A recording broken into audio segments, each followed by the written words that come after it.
Olá, seja muito bem-vindo. Mais uma vez, é um grande prazer estar em sua companhia. E a partir de agora, você fica por dentro das informações do Brasil e do mundo.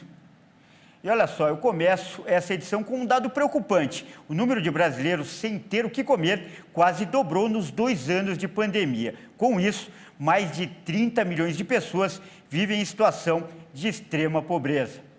O levantamento indicou que a fome avança cada vez mais rápido no Brasil. O país soma cerca de 33 milhões de pessoas sem ter o que comer diariamente, quase o dobro do contingente em situação de fome do que foi estimado em 2020.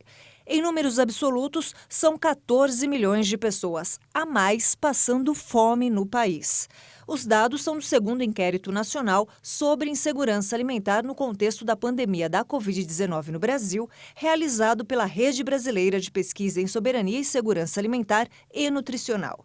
No ano passado, a estimativa era de 19 milhões o total de brasileiros que passavam fome.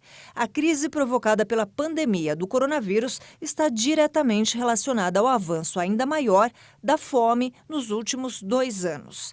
A pesquisa foi realizada entre novembro de 2021 e abril de 2022, a partir de entrevistas feitas em cerca de 13 mil domicílios de áreas urbanas e rurais de 577 municípios. A pesquisa mostrou que 125 milhões de brasileiros vivem com algum grau de insegurança alimentar, número que corresponde a mais da metade da população do país.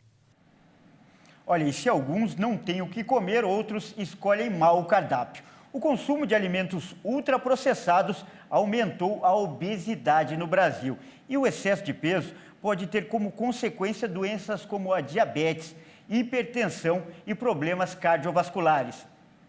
Um estudo da Universidade de São Paulo mostrou que de 2002 a 2009 houve um aumento na prevalecência de obesidade na população brasileira, passando de 9,9% para 13,2%. Paralelo a isso, a contribuição dos alimentos ultraprocessados no consumo total de energia, que são as calorias diárias, passou de 14,3% para 17,3%. Os pesquisadores compararam o tipo de alimentação com os índices de obesidade apresentados pela população nos respectivos anos. As análises apontaram que um aumento de 1% no consumo de alimentos ultraprocessados foi associado à alta de 0,71 ponto percentual na prevalência de obesidade em 2002 e 0,88 ponto percentual em 2009.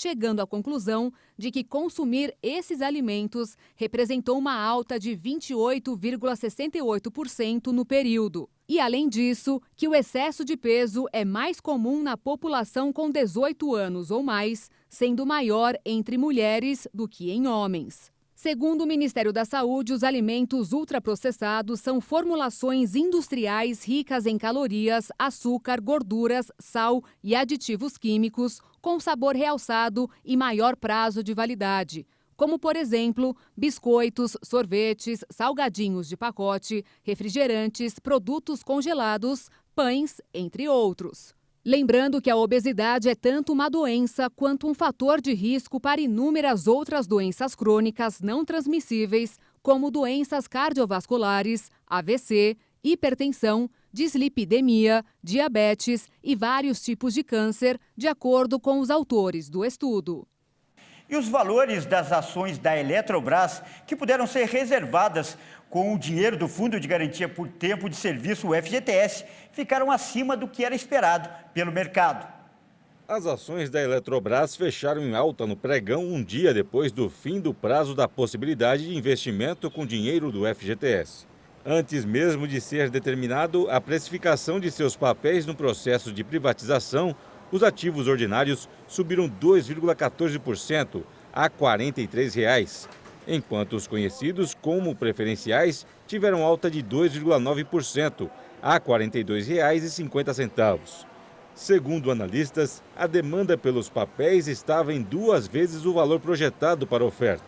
Apesar do pouco tempo, os brasileiros demonstraram apetite para comprar as ações na privatização da Eletrobras com o dinheiro do Fundo de Garantia do Tempo de Serviço. A demanda por meio do fundo foi maior do que o esperado. Assim, Deve ser feito um rateio para que todos os trabalhadores participem da oferta. Para cada R$ 10.000 de investimento solicitado via FGTS, o investidor deve levar o equivalente a 6.688 em ações da Eletrobras. A diferença não aplicada fica na conta do FGTS. Com o processo de capitalização, o governo vai abrir mão de deter a maior fatia das ações da estatal, abrindo caminho para que ela passe a ter controle de acionistas independentes. A operação, segundo o cálculo do governo federal, deve movimentar cerca de 67 bilhões de reais e a União espera arrecadar ao menos 25 bilhões de reais. Temperaturas amenas com frentes frias constantes marcam o início do inverno. A estação mais fria do ano, geralmente, costuma ser também a que mais lota hospitais e pronto-socorros. Tosse, coriza, febre, espirros, características típicas de doenças de inverno, certo? Se os adultos sofrem com as mudanças climáticas, imagine então as crianças. Nesta escola de Dourados, logo nos primeiros dias de frio intenso, muitos alunos faltaram. Nós percebemos isso, muitas crianças gripadas, algumas faltaram pelo motivo da gripe. Alguns pais nos avisando que as crianças não estavam bem, por isso não estavam vindo à escola. Outras situações foi até aconselhado pela coordenação e professores que ficassem em casa enquanto os sintomas fossem mais fortes. Então, assim, na semana do frio foi muito perceptível isso. O álcool continua disponível na recepção, nas salas de aula. Nós voltamos a pedir, recomendar na semana passada que usem máscaras. Então, assim, não há obrigatoriedade, mas nós pedimos que quem puder, que eles tragam a máscara, que eles usem a máscara para evitar que esses sintomas sejam disseminados, né, da gripe. Comuns durante o inverno, as crises alérgicas e as viroses estão ainda mais comuns nas crianças este ano por conta das restrições que nós tivemos nos últimos 2 anos por causa da pandemia da Covid-19. Eles não desenvolveram seu sistema imune, seu próprio sistema de imunidade. Automaticamente, depois que soltamos as crianças, aí sim, aí foi um surto, aí todos pegaram ao mesmo tempo.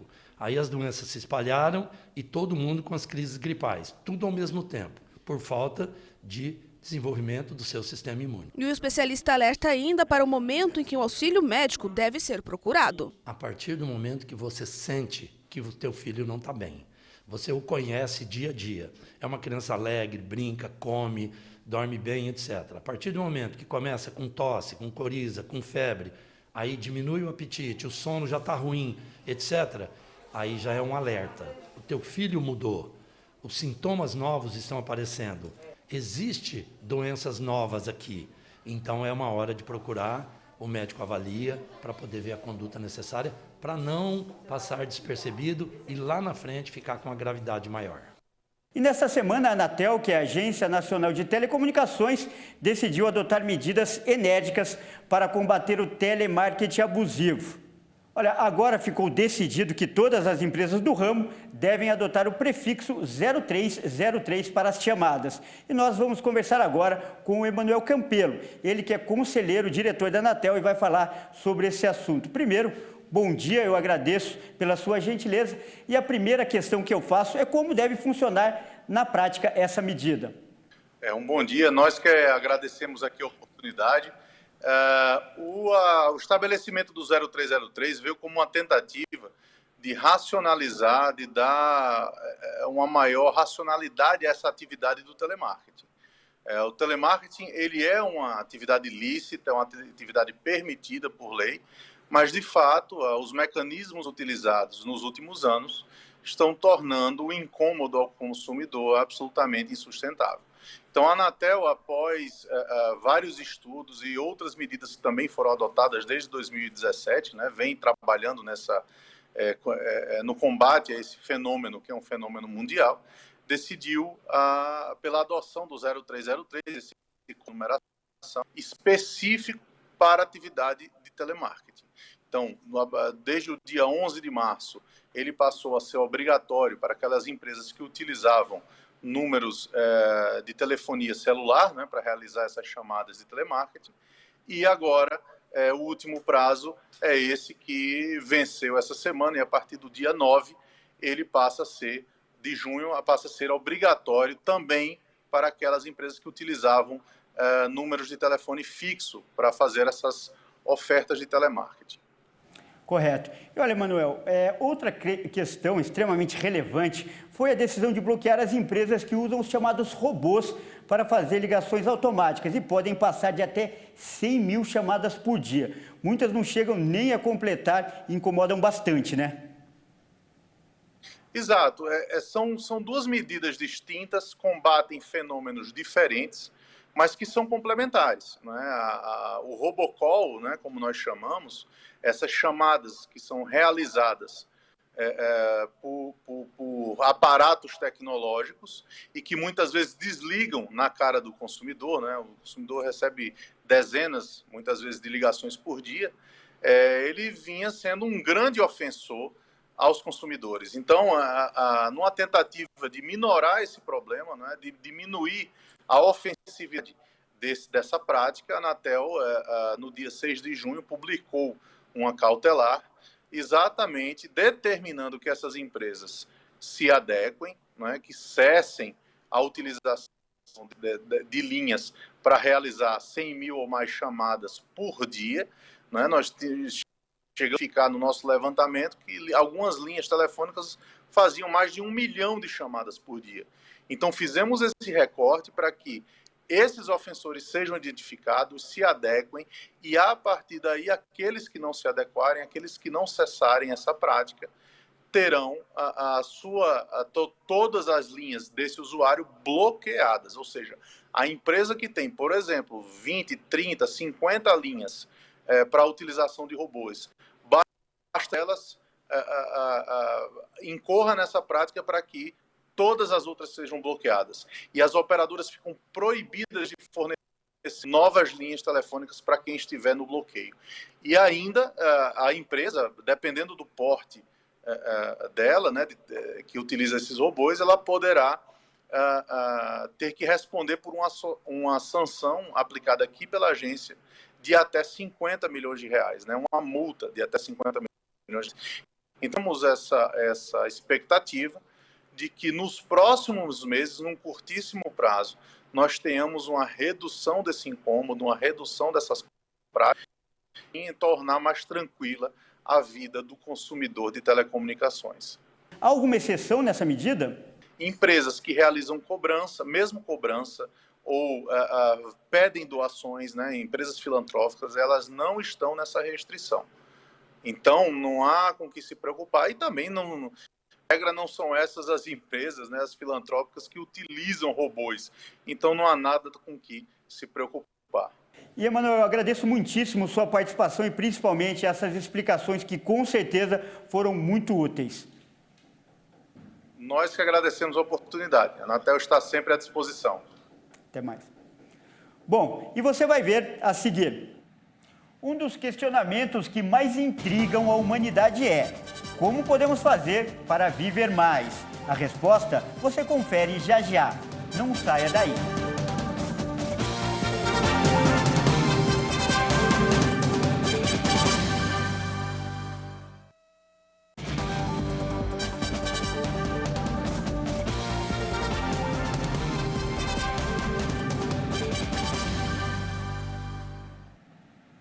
Mais uma vez você é bem-vindo, nós estamos de volta com o segundo bloco e com um assunto que vai interessar muita gente, afinal, afeta o bolso.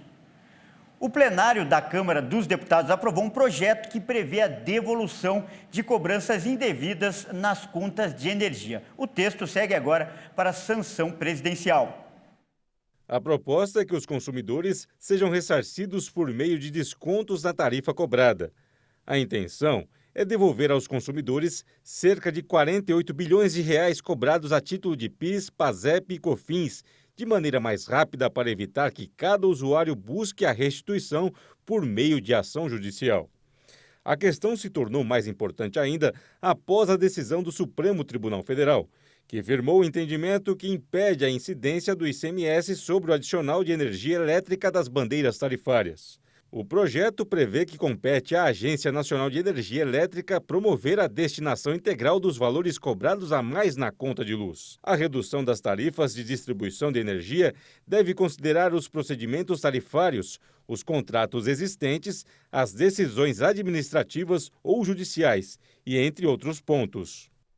Bom, e por falar em dinheiro indevido, atenção a essa notícia. Os cartões de crédito ou de débito que precisam apenas ser aproximados das maquininhas de cobrança merecem um cuidado extra dos consumidores. Isso porque já encontraram um jeito fácil para levar o dinheiro do portador. Os cartões de pagamento por aproximação, além de serem práticos para os usuários, são um prato cheio para golpistas.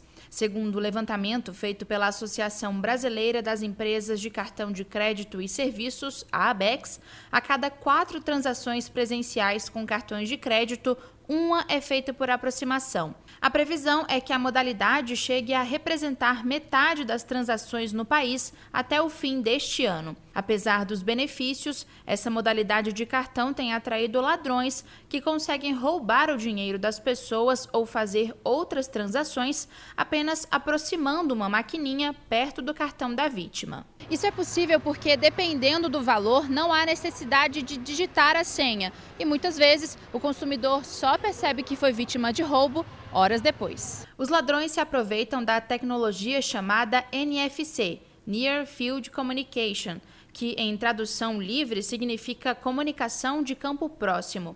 Se você já passou por isso, a boa notícia é que é possível recorrer ao banco do cartão para tentar reaver o dinheiro e até mesmo registrar uma reclamação no Banco Central, como explica esta advogada em direito do consumidor. As instituições bancárias são responsáveis pela segurança de todos os meios de pagamento por ela fornecidos.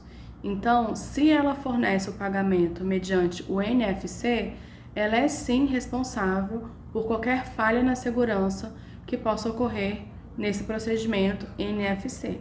E o consumidor poderá, além de registrar um boletim de ocorrência, registrar também uma reclamação no Banco Central, que é o órgão responsável por fiscalizar as outras instituições bancárias. Qualquer um pode ser vítima desse tipo de golpe, mas é sempre bom ficar alerta. Este especialista em segurança dá algumas dicas de como tentar se proteger. Estar com esse tipo de cartão e mantê-lo longe da minha capacidade de protegê-los é meio caminho andado para um prejuízo. Mochilas nas costas, bolsas e carteiras largadas no balcão de atendimento ou em mesas de estabelecimentos comerciais podem custar o que ainda resta na sua conta bancária. Para que a retirada não autorizada deixe de acontecer, mantenha esses itens na frente do seu corpo ou onde eles possam ser rapidamente pegos por você. Habilite a função de recebimento de mensagens para todos os gastos feitos. Isso lhe permitirá ver alguma compra realizada sem a sua autorização, de forma a conseguir fazer bem rápido o bloqueio daquele cartão em caso de fraude. Ou, caso prefira, use celulares que permitam o cadastramento de cartões nos aplicativos, especialmente construídos para isso, de forma que as transações financeiras continuem sendo feitas, mas somente quando você abrir esse sisteminha no seu telefone. Olha, existem mais de 30 mil sites especializados na venda de dados pessoais no mundo. Atenção a esse dado. E o que mais chama atenção é que justamente as informações dos brasileiros estão entre as mais baratas. Por exemplo, é possível comprar um número de RG por menos de R$50. Segundo a empresa especializada em cibersegurança NordVPN, isso indica que grande parte desses dados já foi até utilizada. Vamos ver na reportagem? Segundo a empresa, se as informações forem de um cidadão da Austrália ou da França, os valores podem variar de R$ 1.100 a R$ 1.800.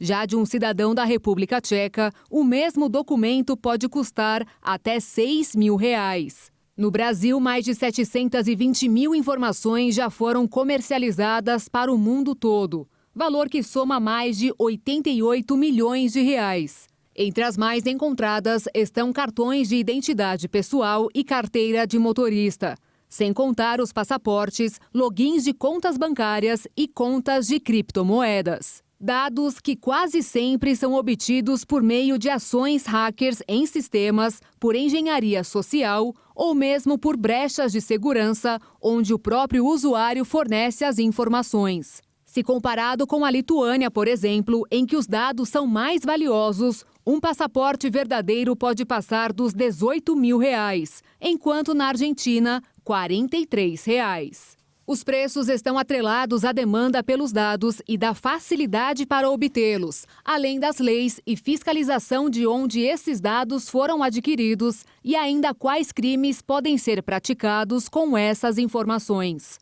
Então, para proteger seus dados pessoais, fica a dica: nunca forneça documentos para sites desconhecidos. Desconfie de mensagens enviadas por contas que não foram salvas na sua agenda e não clique em links de procedência duvidosa. Pois é, preocupante essa informação, né? Mas agora a gente muda de assunto e fala de um dos questionamentos que mais intrigam a humanidade. Como podemos fazer para viver mais? Bom, uns dizem que a boa alimentação é o ponto principal, outros que a atividade física é o mais importante. Porém, um estudo sugeriu que as pessoas otimistas tendem a viver mais.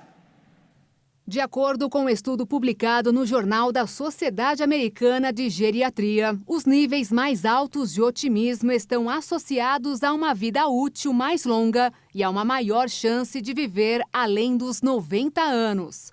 Durante o processo de pesquisa, cerca de 160 mil mulheres de diferentes raças e origens foram estudadas. Fatores de estilo de vida saudável, como a qualidade da dieta, atividade física, tabagismo e consumo de álcool, foram responsáveis por menos de um quarto da associação entre longevidade e otimismo. Mas, segundo os especialistas, o otimismo não significa ignorar os estresses da vida, mas que quando coisas negativas acontecem, as pessoas otimistas são menos propensas a se culpar e ficam mais dispostas a ver o obstáculo como temporário ou até mesmo como positivo. De acordo com o estudo, ser otimista também melhora a sua saúde, como sistema imunológico mais forte, melhor função pulmonar e menor risco de mortalidade.